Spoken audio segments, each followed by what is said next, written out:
आज देखिए दोस्तों, लोगों की ज़िंदगी इतनी सस्ती हो गई है कि जहाँ तहाँ भीड़ वाले इलाके में, चाहे वो मार्केट हो, बस स्टैंड हो, रेलवे स्टेशन हो, कहीं भी हो, बहुत सारे लोग वहाँ मौजूद होते हैं और छोटी छोटी बातों पे झगड़ा हो जाता है और कई लोग मिलके किसी एक व्यक्ति को पीट पीट कर मार देते हैं और लोग बीच बचाव करने की बजाय वीडियो बनाते हैं। जाने इस वीडियो बनाने से उनको क्या मिलता है। वीडियो तो देखिए हर किसी के पास फ़ोन होता ही है। अगर दो चार लोग वीडियो बना रहे हो, दो चार लोग संगठित रूप में इस प्रकार की हिंसात्मक घटनाओं को रोकने का आगे कदम बढ़ाएंगे, प्रयास करेंगे, तो कई सारी वारदात को रोका जा सकता है। ऐसे ही मध्य प्रदेश के विदिशा जिले से कुछ वारदात सामने आई है। 14 मार्च 2025 की ये वारदात बताई जा रही है कि यहाँ चलती ट्रेन के अंदर एक युवक को किन्नरों द्वारा इतना बेरहमी से पीटा गया है कि उस युवक ने वहीं दम तोड़ दिया है।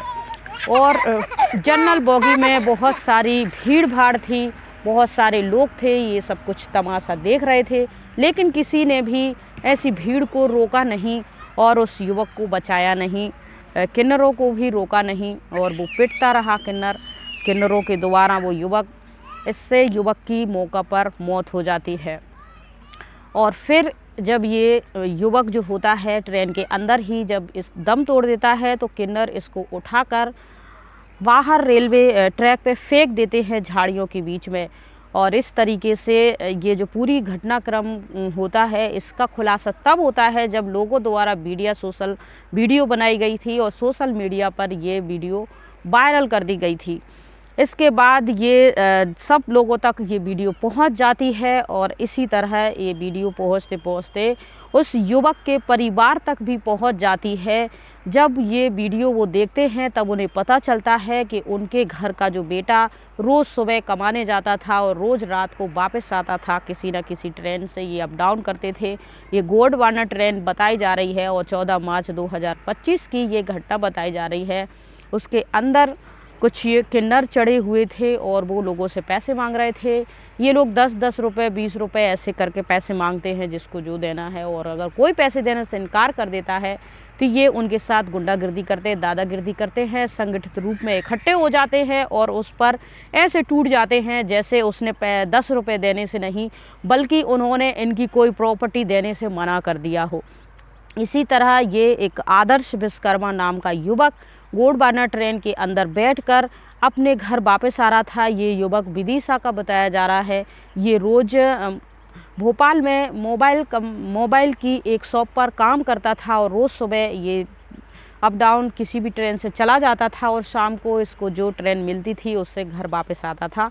तो ये रात लगभग 10:30 का वाक़या बताया जा रहा है। ये युवक वापस अपने घर आ रहा था काम करने के बाद और कुछ भीड़ भाड़ बहुत थी ट्रेन के अंदर। किन्नर भी वहाँ मौजूद थे, लोगों से पैसे मांग रहे थे। इस युवक ने पैसे देने से मना कर दिया। अब जाहिर सी बात है, लोग कभी कभार अगर ट्रेन में यात्रा कर रहे हैं उस स्थिति में अगर किन्नर आ जाते हैं, पैसे मांगते 10-20 लोग दे देते हैं खुशी से, ये दुआएं दे के चले जाते हैं। लेकिन यहाँ अब सिस्टम ही अलग हो गया है। इनका तो रोज़ का गुंडागर्दी हो गई, रोज़ की दादागिरी। अब अप डाउन करने वाला व्यक्ति रोज़ रोज़ तो 10-20 रुपये देगा नहीं, तो इसीलिए उसने शायद मना कर दिया होगा। मना क्या किया कि उन लोगों ये भीड़ उस पर टूट पड़ती है और उसको पीटना शुरू कर देती है। वीडियो में साफ देखा जा रहा है कि उसको चांटे मार रहे हैं, उनके हाथ में जो कुछ है वो मार रहे हैं। एक उसके ऊपर चढ़ा हुआ है, साइड वाली जो सीट होती है उसके ऊपर चढ़ चढ़ के किन्नर उस पर कूद रहा था, जिससे युवक को गंभीर रूप से चोटें आ जाती हैं और वो वहीं दम तोड़ देता है। जब लोग चिल्लाते हैं, वीडियो में साफ देखा सुना जा रहा है कि अब तो वो मर गया है, उसे छोड़ दीजिए, तब ये किन्नर जो 2-4 होते हैं वो उठा के उसको रेलवे ट्रैक पे बाहर फेंक देते हैं उसकी बॉडी को। जब इन विश्वकर्मा समाज का वो युवक होता है और फिर ये वीडियो जैसे ही वायरल होती है उनके परिवार तक पहुंचती है, फिर वो जाते हैं पुलिस स्टेशन जाते हैं और अपने जो बेटे को उनकी मौत की होती है वो FIR दर्ज करवाते हैं किन्नरों के खिलाफ़। और पुलिस जो होती है जब भी वीडियो वायरल होती है चारों तरफ से न्याय की मांग उठने लगती है, पुलिस पर दबाव बढ़ता है। तब भोपाल में किन्नरों के बीच में ये लोग वारदात को अंजाम देके वहाँ जाके छुप गए थे, एक पेड़ के नीचे बैठे मिले थे। पुलिस जब वहाँ पकड़ने जाती है, कुछ लोगों को पकड़ती है, तो वहाँ किन्नरों के समुदाय द्वारा इसका विरोध होता है और फिर इस पुलिस जब उन्हें बताती है कि ये हत्या के आरोपी हैं, तब उनको फिर जाने दिया जाता है, ले जाया जाता है। और इस तरह के चारों तरफ से जब न्याय की मांग उठती है, रेलवे प्रशासन पे ये सवाल उठते हैं कि बिना टिकट के जनरल बोगी में ये रोज़ चढ़ कैसे जाते हैं और आम लोग जो हैं अप डाउन करने वाले हैं उनके साथ ये सब कुछ कैसे हो रहा है। और प्रशासन पे भी उठती है, रेलवे पे भी, रेलवे व्यवस्था वालों पर भी। पर रेलवे का अभी तक कोई भी प्रतिक्रिया इस पूरी वारदात या घटना पर सामने नहीं आई है। फिर जो विश्वकर्मा समाज होती है वो आंदोलन शुरू कर देती है, यानी मोर्चा पर बैठ जाती है कि इस तरीके से नहीं हो सकता, जल्दी से जल्दी उन आरोपियों को पकड़िए। फिर 14 दिन इस पूरी वारदात को बीत जाते हैं, पुलिस हरकत में आती है, लगातार दबाव उन पर बनाया जाता है। फिर जाके जो भी स्टेशनों के जहाँ जहाँ ये लोग उतरे होंगे, शंका जताई गई होगी, जहाँ जहाँ ये गोंडवाना रेल दिल्ली हरियाणा जहाँ गई थी, वहाँ के सभी स्टेशनों के लगभग 600 सीसीटीवी फुटेज खंगाले गए, जिनमें से वहाँ उतरते कुछ कैप्चर हुए तो कुछ को हरियाणा के पानीपत से और कुछ उत्तर प्रदेश के सावली से, उत्तर प्रदेश के सावली से और 2 हरियाणा के पानीपत से गिरफ्तार 4 किन्नरों। और फिर उनसे पूछताछ हुई तो उन्होंने वारदात को कबूल कर लिया। उन्होंने बताया कि जनरल बोगी में भीड़ बहुत थी, हम लोग भी बैठे हुए थे, युवक ने हमें पाँव मार दिया था और जब हमने इससे कहा तो वो भड़क गया और फिर झगड़ा इस तरीके से वारदात में परिवर्तन हो गया। उनका ऐसा बयान आया। यहीं दूसरे किन्नरों का जो समुदाय है उन्होंने भी मोर्चा खोला, वो भी थोड़ा सा भड़क गए। अब कहने वाली बात जब सवाल सामने आए कि ये किन्नर क्यों ऐसे भड़के हुए हैं, इन्होंने तो गलती की है।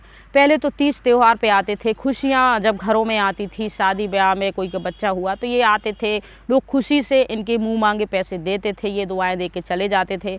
अभी तो इनकी दादागिरी गुंडागिर्दी, हमने भी साल से जब हम इस MP भोपाल की जो भी ट्रेनों में हमने जनरल बोगी में सफ़र किया है, तब से हम देख रहे हैं कि बहुत सारे किन्नर आ जाते थे और जबरन उल्टी सीधी अश्लील हरकतें करते, कॉलर पकड़ते, खींचते, उल्टी सीधी भीड़ के सामने अश्लील बातें करते और 10-20 रुपए मांगते, और जो नहीं देता उनके सामने उल्टी सीधी बातें करते, ताली बजाते, अश्लील बातें करते।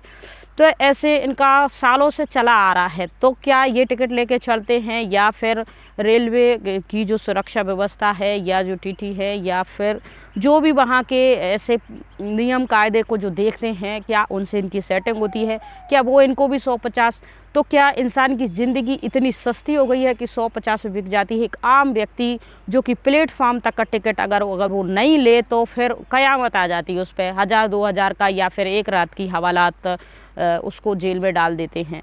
और ये 8-10 का ग्रो हो जाता है। अब ये असली किन्नर हैं, नकली किन्नर हैं, ऐसे ही पैसे मांगने वाले हैं क्या ऐसे? तो इन सब को घुसने कौन देता है ट्रेन के अंदर? अब ऐसा तो है नहीं कि कोई ये महीना 15 दिन में या 6 महीने में जाते, इनका डेली का रहता है और हर ट्रेन के अंदर बारी बारी से इनका इलाका रहता है कि भाई इतनी से इतनी दूरी तक इतने गिरोह के लोग इतने जाएंगे, इतने जाएंगे। तो वास्तव में किन्नर हैं, ये नकली किन्नर हैं, इन सब की जाँच भी किन्नर कह रहे हैं और विश्वकर्मा समाज भी कह रहा है कि इन सब की जांच होनी चाहिए और इनकी गुंडागर्दी रुकनी चाहिए। ट्रेन के अंदर जो भी व्यक्ति एक्स्ट्रा दिखता है, सबके टिकट, अगर टिकट चेक हो रहे हैं तो इन लोगों के भी टिकट चेक होने चाहिए, ऐसी सब मांग हो रही है। और दोस्तों, ट्रेन के अंदर जो किन्नरों की दादागिरी गुंडागर्दी, कभी ना कभी आप लोगों का भी इनसे सामना तो हुआ ही होगा। तो इस पूरी वारदात पे, इस पूरे घटनाक्रम पर आपका क्या कहना है? अपनी प्रतिक्रिया कमेंट बॉक्स में ज़रूर बताइएगा और वीडियो को ज़्यादा से ज़्यादा शेयर कीजिए, ज़्यादा से ज़्यादा लोगों तक पहुंचाइए, ताकि लोग ऐसे जो भीड़ भाड़ वाले इलाके में, भीड़ भाड़ वाली जगह में कहीं कोई ऐसे जघन्य अपराध को, वारदात को अंजाम देता है तो कम से कम कुछ लोग तो सामने आए, निकलें। क्योंकि अगर आज मेरा कल तेरा ऐसे किसी ना किसी का नंबर, कोई घर का चिराग किसी ना किसी का होता ही है परिवार का, तो अगर ऐसे कुछ लोग रोकेंगे, विरोध करेंगे तो थोड़ा सा डर बनेगा और आम पब्लिक चाहे तो क्या नहीं कर सकती, ऐसी घटनाओं को रोक सकती है। आप इन सारी बातों पर कितना सहमत हैं कमेंट बॉक्स में ज़रूर बताइए। और अच्छी अच्छी कहानी सुनने के लिए हमारे इस जो सच्ची घटनाओं पर आधारित कहानियाँ होती हैं, पारिवारिक कहानियाँ होती हैं और कुछ एंटरटेनमेंट वाली कहानियाँ, कुछ क्राइम कहानियाँ होती हैं। आप किस टाइप की कहानियाँ सुनना पसंद करते हैं, कमेंट बॉक्स में ज़रूर बताएं। और आप हमारी कहानी कहाँ से सुनते हैं, उस जगह का नाम और अपना नाम ज़रूर बताएं, ताकि आने वाली अगली वीडियो में हम आपका नाम ले सकें। अपना और अपनों का ध्यान रखिए। जय हिंद, जय भारत, राधे राधे।